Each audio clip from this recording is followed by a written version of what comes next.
मेरा नाम अर्चना है और मैं गरीब परिवार से थी, लेकिन मेरे सपने बहुत बड़े बड़े थे। मैंने यह सुन रखा था, गरीब परिवार की लड़कियों की शादी अगर अमीर परिवार में हो जाए तब उनकी खुशकिस्मती होती है। मेरे माता पिता मुझे बहुत प्यार करते थे। मैं घर में सबसे छोटी थी। मेरे से बड़ी दो बहनों की शादी हो चुकी थी। मुझे कोई भाई नहीं था। फिर दोनों बहनों की शादी हो चुकी थी। मैं अपने दोनों बहनों से ज़्यादा ही छोटी थी, लेकिन मैं अपने माता पिता की बहुत लाडली थी। लेकिन जब मैं जवान हुई तब मेरे माता पिता को मेरी शादी के लिए रिश्ते ढूंढना शुरू कर दिए थे। मुझे बिल्कुल भी अच्छा नहीं लगता था कि मेरे माता पिता मेरी शादी में इतने पैसे खर्च करें। मैं जानती थी कि मेरे माता पिता के पास इतने पैसे नहीं हैं, लेकिन फिर भी मेरे माता पिता इधर उधर से जुटाकर पैसे इकट्ठा कर रहे थे ताकि मेरी शादी अच्छी तरीके से कर सके। मेरे पापा को जल्दी ही वो रिश्ता भी मिल गया था। मेरे पापा ने मुझे उस लड़के की तस्वीर दिखाई थी।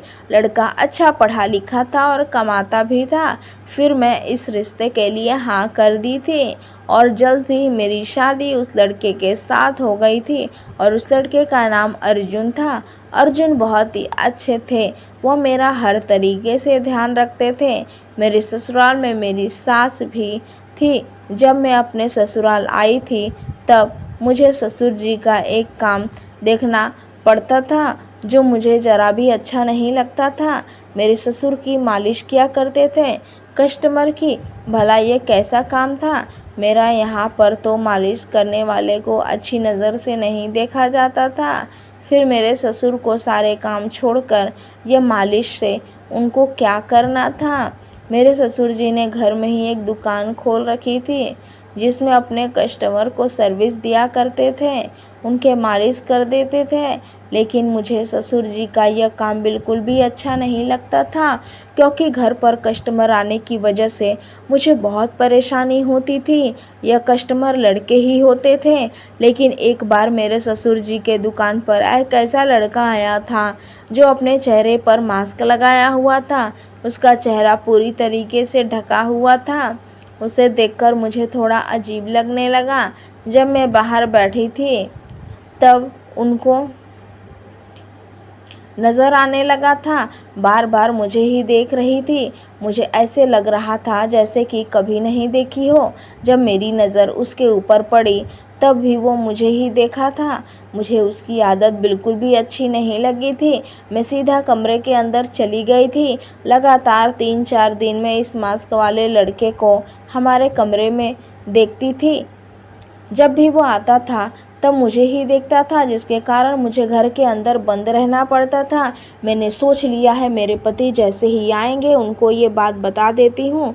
लेकिन शाम को जैसे ही मेरे पति घर पर आए तब मैंने उन्हें यह बात बताई। तब वो मुझसे कहने लगे मैं पिताजी से बात करके आता हूँ। फिर जब मेरे पति आए अपने पिता से बात करने के लिए, तब कुछ देर बात करने के बाद थोड़ी ही देर में मेरे पति मेरे पास आ गए। उनका चेहरा लटका हुआ था। जब मैंने उनसे पूछा कि क्या हुआ, आपका चेहरा इस तरीके से लटका हुआ क्यों है, तब मेरे पति कहने लगे तुम पिताजी के कामों में टांग मत डालो, जो भी कर रहे हैं उन्हें करने दो। पति की ये बात सुनकर मैं बौखला गई, क्योंकि मेरे पति मेरी बातें सुनने के बाद गए तो इस तरीके से थे जैसे सॉल्यूशन निकाल कर हिलाए होंगे, लेकिन वापस आए तो मुझे ही सुनने लगे मैं पिताजी के कामों में टांग ना लड़ाऊं।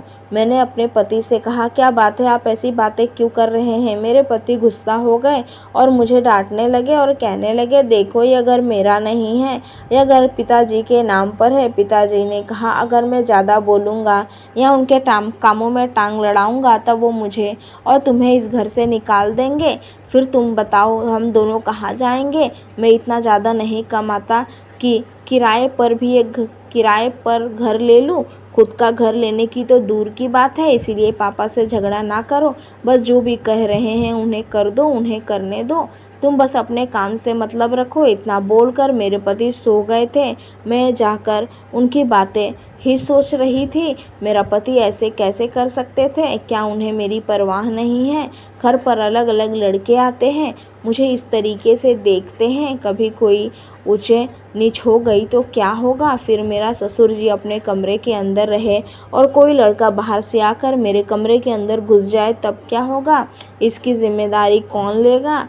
यही सब सोचते सोचते मेरी आंखों में आंसू लग गई थी। मुझे पता ही नहीं चला कि कब मैं सो गई। सुबह जैसे ही हुई, मेरे पति अपने टाइम पर काम पर चले गए थे और फिर मैं घर में अकेली थी। जब किसी काम से कमरे से बाहर निकली तब फिर से वही लड़का को देखा।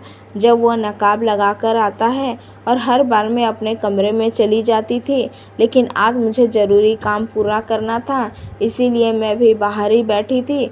वह लड़का मुझे देख ही रहा था, लेकिन मुझे झटका तब लगा जब पिताजी उसे नकाबपोश लड़के को अपने कमरे में लेकर चले गए और अंदर से दरवाज़ा बंद कर लिए थे। मैं यह सोचने लगी कि ससुर जी ऐसा क्यों कर रहे हैं। कस्टमर के लिए ससुर जी कमरा बंद नहीं करते थे, लेकिन ये जो भी नकाबपोश आदमी था, इसके लिए ससुर जी ने दरवाज़ा बंद कर लिया था। लगभग 2 घंटे बाद कमरे से बाहर आए थे। ससुर जी की ये हरकत मुझे समझ में नहीं आई थी। हफ्ते में कम से कम 4 बार यह नकाब वाला आदमी घर पर आ जाया करता था, जिसके बाद ससुर जी इस आदमी को कमरे के अंदर लेकर चले जाते और लगभग 2 घंटे बाद कमरे से बाहर आते। यह सब क्या हो रहा था, मुझे कुछ समझ में नहीं आ रहा था। इस राज के ऊपर से पर्दा हटाने के बारे में सोचने लगी। मैंने सोच लिया कि ससुर जी इस तरीके से पता लगा कर रहूँगी आखिर ये नकाब वाला आदमी कौन है। मैं मौके की तलाश में थी और एक दिन मुझे वो मौका भी मिल गया था। ससुर जी को ज़रूरी काम से एक दिन बाहर जाना पड़ा। जब वो काम से बाहर जा रहे थे तब वो मुझसे कहने लगे कि बहू, दोपहर के 2 बज रहे हैं, तब तक आ जाऊंगा। मैंने ससुर जी के काम पर जाने से पहले ही फ़ोन पर बातें करते सुनी थी कि ससुर जी किसी से कह रहे थे, मैं 2 बजे तक आ जाऊंगा, तुम 2 बजे ते ही आ जाना। मैंने सोच लिया था आज मेरा काम पूरा हो जाएगा। ससुर जी काम पर चले गए थे और सिर्फ 2 बजने का इंतज़ार कर रही थी। मैंने सोचा जैसे ही 2 बजेंगे बेड के नीचे जाकर छुप जाऊंगी और जैसे ही डोरबेल बजेगी मैं दरवाज़ा खोल के रखूँगी ताकि जब बेल बजे तब मुझे कमरे से बाहर ना निकलना पड़े। मैंने ठीक वैसा ही किया, दरवाज़ा खोल के रखी थी क्योंकि मुझे मालूम था अब ससुर जी आने वाले हैं और कोई दूसरा भी आने वाला है। फिर कुछ देर में ससुर जी के कमरे के अंदर की आहट हुई। मैं ससुर जी के कमरे के अंदर बेड के नीचे छुपी हुई थी, लेकिन ससुर जी के कमरे के यह तो वही लड़का आया था जो चेहरे पर नकाब लगाया हुआ था। मैंने सोचा लगता है ससुर जी ने इसे बुलाया है। 2 बजे अब तभी तो आया है। वह जाकर बेड के ऊपर बैठ गया था और मैं नीचे छुपी हुई थी। फिर वह नकाब वाला आदमी खड़ा हो गया और फिर उसने अपने मास्क निकाल दिए। जैसे ही उसने अपना मास्क निकाला मैं बहुत चकरा गई थी। मुझे तो समझ ही नहीं आ रहा था कि मैं क्या करूं। उसके लंबे लंबे बाल थे, आखिर इतने लंबे बाल तो लड़कियों के ही होते हैं। जब उसका मैंने चेहरा देखे तब मैं सदमे में आ गई। फिर सोचने लगी कि ससुर जी एक लड़की के साथ कमरे के अंदर वक्त बिताते हैं, वह भी 2 घंटे। ससुर जी इस उम्र में ऐसे करते हैं। मन तो कर रहा था ऐसी लड़की को अभी पटक पटक के मारूं, लेकिन मैं ऐसा नहीं कर सकती थी। मैं ससुर जी की बातें सुनना चाहती थी, पूरी सच्चाई जानने बगैर मैं बेड के नीचे से निकलना नहीं चाहती थी। फिर कुछ ही देर के बाद ससुर जी कमरे के अंदर आ गए और फिर दोनों बात करने लगे। उनके बातें करने के अंदाज से ऐसा लग रहा था वो जो लड़की थी वो ससुर जी को पिताजी कहकर कह रही थी। मैं ससुर जी को पिताजी क्यों कर रही है, मुझे समझ ही नहीं आ रहा था। यह सब क्या हो रहा है। फिर ससुर जी उस लड़की को कहने लगे, देखो मैं तुम्हारे लिए सामान लाया हूँ, इसे जाकर रख लो। मैंने सोचा वक्त आ गया है बेड के नीचे से निकलने का। फिर मैं तुरंत बेड के नीचे से निकल गई और मुझे जैसे ही ससुर जी ने और लड़की ने देखा वो चौंक गए, क्योंकि उनको उम्मीद ही नहीं थी मैं बेड के नीचे छुपी भी हो सकती हूँ। फिर मैं ससुर जी से कहने लगी, ये आपको पिताजी क्यों बोल रही है। तब ससुर जी मुझसे कहने लगे, बहू अब वक्त आ गया है तुम्हें सब बताने का। यह लड़की कोई और नहीं मेरी बेटी है। फिर मैं ससुर जी से कहने लगी, ससुर जी आपका तो सिर्फ एक ही बेटा है। तो मेरे पति, फिर वो लड़की आपकी बेटी कैसे हो सकती है? तब ससुर जी कहने लगे, यह बेटी मेरी पहली पत्नी से है, अब इस दुनिया में नहीं है। मैंने ये बात अपनी दूसरी पत्नी को नहीं बताई थी कि मेरी एक शादी पहले से ही हो चुकी है और उससे मुझे एक बेटी भी है। इसीलिए मैं अपने बेटी से छुप छुप कर मिलने जाता था और उसको जो भी ज़रूरी सामान हो उसे देता था। यह मेरी बेटी मेरे दुकान पर इसीलिए आती थी ताकि मैं इसे खर्च दे सकूं और कुछ बातें कर सकूं। इसीलिए मैं अपने बेटी को तुरंत अपने कमरे के अंदर ले जाता था और दरवाज़ा बंद कर लेता था ताकि उसको इस बात की खबर ना लगे। हम दोनों इधर उधर की बातें किया करते थे और मैं अपने बेटे की हाल चाल ले लेता था। फिर मैं ससुर जी से कहने लगी, ससुर जी ऐसी बात थी तो आपने हमें बता देना चाहिए था, आखिर चुप चुप के इस तरीके से मिलने की क्या ज़रूरत थी? हमें इस बात का बुरा नहीं लगता था। मैंने ससुर जी से कहा, ससुर जी मेरे पति जैसे ही घर पर आते हैं मैं उनसे इस बारे में बात करती हूँ। इतना कहते ही वह लड़की मेरे पास आई और कहने लगी, भाभी आप बहुत अच्छी हैं। उस लड़की का नाम प्रिया था। चुप चुप के मिलने की ज़रूरत नहीं पड़ेगी क्योंकि मैं अपने पति से बात करूंगी। इसे इस घर में रखना चाहती थी। जैसे ही शाम को मेरे पति आए, उनको मैंने ये बात बताई।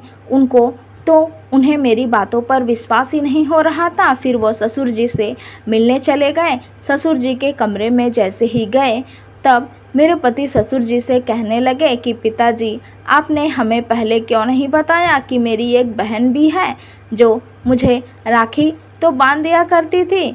लेकिन मैं आपसे कुछ कहना चाहता हूँ कि देखिए, यह घर पर दुकान मालिश की मत खोलिए। घर में आपकी बहू है और अलग अलग प्रकार के लड़के आते हैं, आपको सोचना चाहिए। यह सुनते ही ससुर जी कहने लगे, बेटा तुम ठीक कहते हो, मैं दुकान को इसीलिए खोलता था ताकि मैं अपने बेटी से मिल सकूं। सब कस्टमर के बहाने उससे मिलना हो जाता था और किसी को शक भी नहीं होता था। लेकिन अभी तुम दोनों को इस बारे में पता चल गया है, तब मेरी बेटी इस घर में रहेगी, तब मुझे दुकान की क्या ज़रूरत है? अब मैं दुकान बंद कर दूंगा, कल ही मैं दुकान नहीं खोलूंगा। यह सुनने के बाद मेरे पति बहुत खुश हो गए थे और मेरे पास आए और मुझसे कहने लगे कि पिताजी कल से दुकान नहीं खोलेंगे, अब तुम्हें डरने की ज़रूरत नहीं है। फिर अगले दिन हम चारों बैठकर एक साथ चाय पिए थे, नाश्ता किए थे और इधर उधर की बातें कर हंसी हंसी समय बिताए थे। अब मैं अपनी ननद प्रिया के साथ मिलकर घर का काम कर लेती हूँ और मैं अपनी ननद को पाकर बहुत खुश हूँ कि अब मुझे अकेले नहीं रहना पड़ेगा और कोई आ गया बात करने के लिए। अब मैं इस अपने परिवार में बहुत खुश हूँ और हंसी खुशी ज़िंदगी बिता रही हूँ। उम्मीद है दोस्तों आपको ये कहानी ज़रूर पसंद आई होगी। कहानी पसंद आई है तो वीडियो को लाइक और अपने दोस्तों को शेयर करना ना भूलें। ऐसी ही कहानियाँ सुनने के लिए हमारे चैनल को सब्सक्राइब ज़रूर करें। नोटिफिकेशन बेल को ऑल करना ना भूलें जिससे वीडियो की आने वाली हर लेटेस्ट अपडेट सबसे पहले आपको मिले। थैंक्स फॉर वॉचिंग दोस्तों।